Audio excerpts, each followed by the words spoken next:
Hello, welcome to Eighth Wonder. Today, we're going to talk about something that makes us all a little bit crazy: money. We are taught that money is a game of numbers, of spreadsheets and interest rates and math. But the truth is much more human. Money is a game of emotions. It is a game of ego, of fear, and of social pressure. In this journey, we will explore why being good with money has almost nothing to do with how smart you are and everything to do with how you behave. We're going to see the glimpses of the famous book Psychology of Money through John's life story. Meet John. A few years ago, John got a big promotion. The first thing he did was buy a car that cost more than his apartment. He wanted everyone to see his success. He wanted the world to know that he had arrived. But here is the funny thing about a fast car. People don't look at John and think, wow, John is successful. They look at the car and imagine themselves driving it. John was spending money he didn't have to impress people he didn't like, using things he didn't even enjoy. There is a massive difference between being rich and being wealthy. Being rich is about current income. It is the shiny watch, the big house, the look of success. But wealth? Wealth is what you don't see. Wealth is the car not purchased, the clothes not bought, the investment account that sits quietly in the dark. Wealth is the freedom to say no to a job you hate. Wealth is the ability to sleep peacefully at night. The hardest financial skill is getting the goalposts to stop moving. John thought he would be happy with a $50,000 salary, but when he got it, he wanted 80. When he got 80, he wanted 100. If your expectations grow as fast as your income, you will always feel poor. Comparison is the thief of joy, but it is also the thief of your bank account. You must decide, what is enough? Most of the greatest fortunes in history were not built on brilliance. They were built on waiting. Compounding is like a magic trick that takes decades to perform.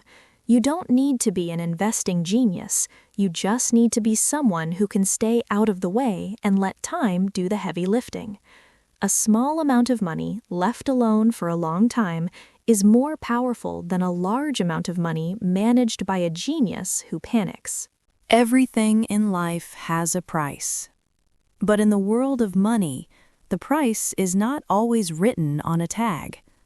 The price of a good investment is not dollars. It is volatility. It is fear. It is the stomach-turning feeling of watching your balance drop and doing nothing. Most people try to avoid this price. They try to find a trick to get the reward without the risk. But trying to get the returns without the volatility is like trying to go on a vacation without paying for the ticket. John learned that the red days in the market are not a fine for being wrong. They are the fee for a better future. We often judge others by their results. If someone is rich, we say they are smart. If someone is poor, we say they were lazy.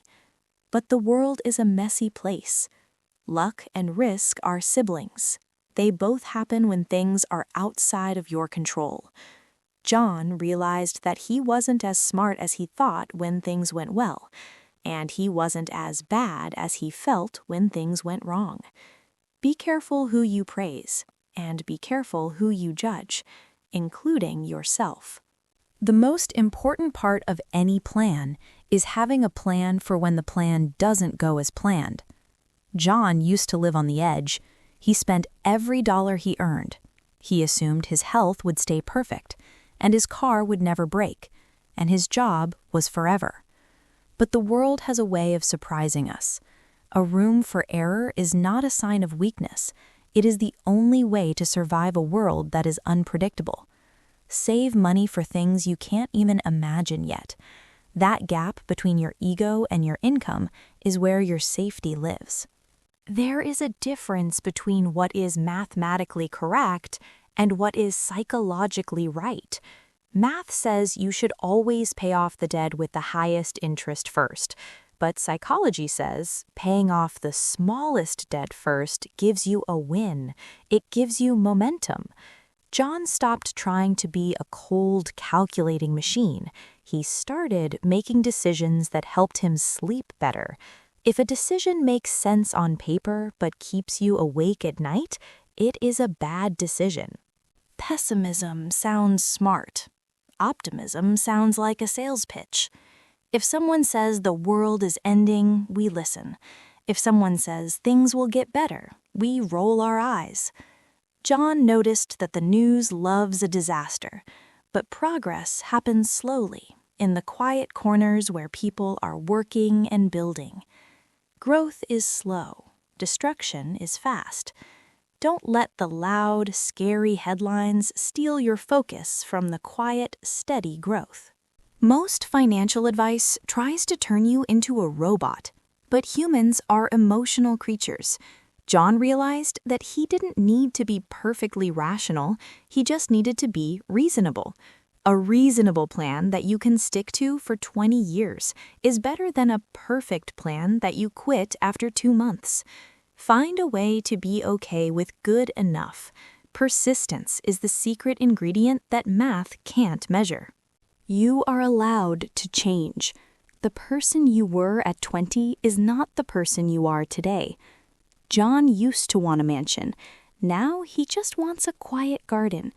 Don't be a prisoner to your past goals. If your dreams have changed, your financial plan should change too. Sunk costs are gone. Let them go. The only day that matters is today.